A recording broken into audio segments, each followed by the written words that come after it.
This video was brought to you by Dollar Shave Club. Get top quality razors delivered to your door starting at just $1 a month. Link below in the description. Skip it up and that up. So Forbes magazine had up a very interesting article talking about how the PS4 and Xbox One are already out of date. And I know the defense to that's going to be rich, no shit. As soon as a console comes out, it's already out of date, which isn't necessarily true, at least from history, but yeah, okay. I understand they weren't going to put, two GTX Titans and SLI in a PlayStation 4 for cost reasons.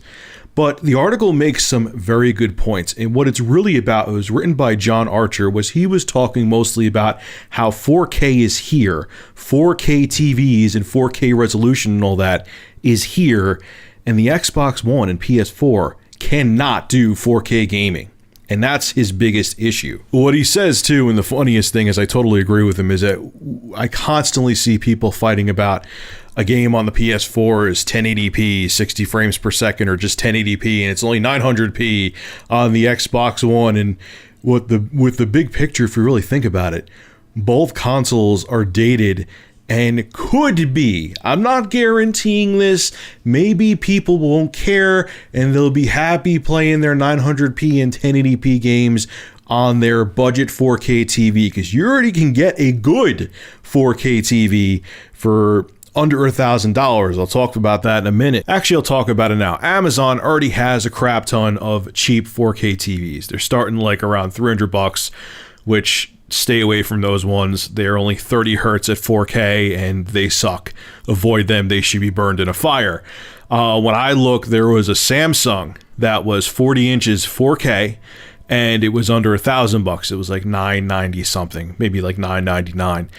So yeah, they're already sub $1,000 for 4K TVs.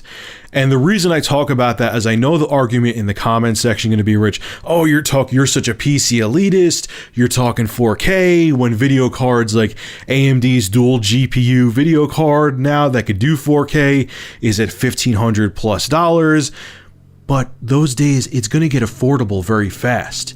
And the concern that this Forbes article brings up is that 4K gaming and 4K TVs are here, and 4K gaming is going to be accessible very soon. And the PS4 and Xbox One cannot do 4K gaming. Their GPU and CPU are not going to keep up with 4K. Hell, my GTX 780 can barely do 4K. It can do games at 4K like medium settings at best. There's no way a $399 PS4 is doing 4K, or an Xbox One especially is doing 4K natively. What my concern is not that I'm worried about, shitting on the PlayStation 4 and Xbox One. I have the next gen consoles. I like them. Is that when you look back in history, like when the Xbox 360 and PS3 came out, they were beasts. They were actually more powerful than most, if not all, gaming PCs that you can get. Even when you go back to the original Xbox and PS2 and GameCube, they were powerful machines that felt powerful for the entire generation. With the Xbox One and the PS4, you already feel they were behind from out of the gate. And you don't get that next gen feel that you've gotten in the past before.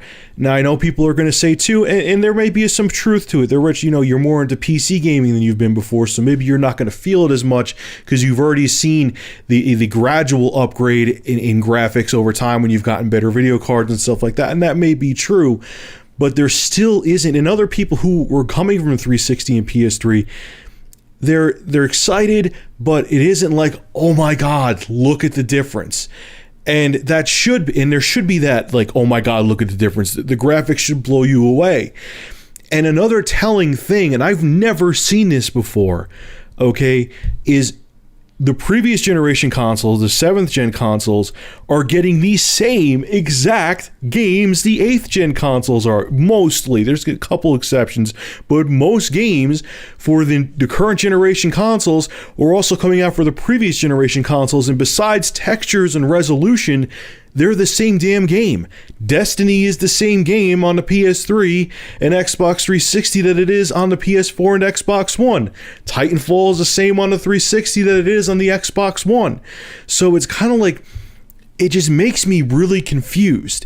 And the Forbes article says something else too. I don't know if I agree with it or not. It's like, if they waited like one more year, they could have made a 4K console, and it could have been, you know, had a GPU that handled 4K. And I'm kind of like, still would be kind of expensive. I mean, I doubt that even like in 2015 or late 2015, they could have came out with a PS4 with a graphics processor that could handle 4K for under like $600.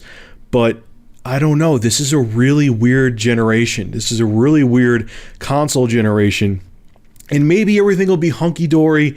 Maybe they'll have 7-year lifespans, both the PS4 and Xbox One, and no one will care that they're only 1080p, and they'll play them happily on their 4K TVs.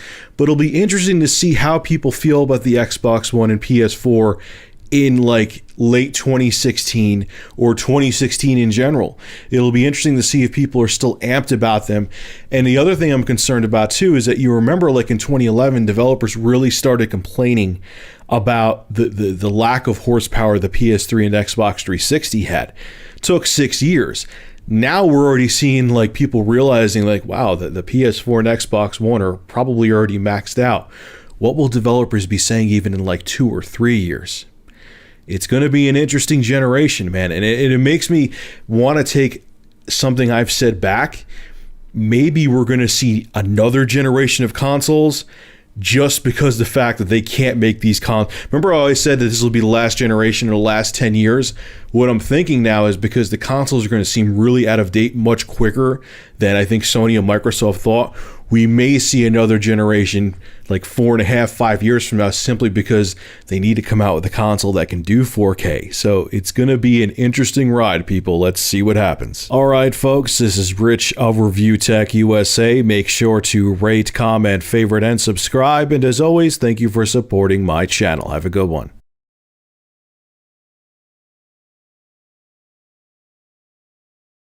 The preceding video was brought to you by Big Cheese's YouTube channel. For gameplay reviews, gaming music, and vlogs, subscribe to Big Cheese VG. Link below in the description.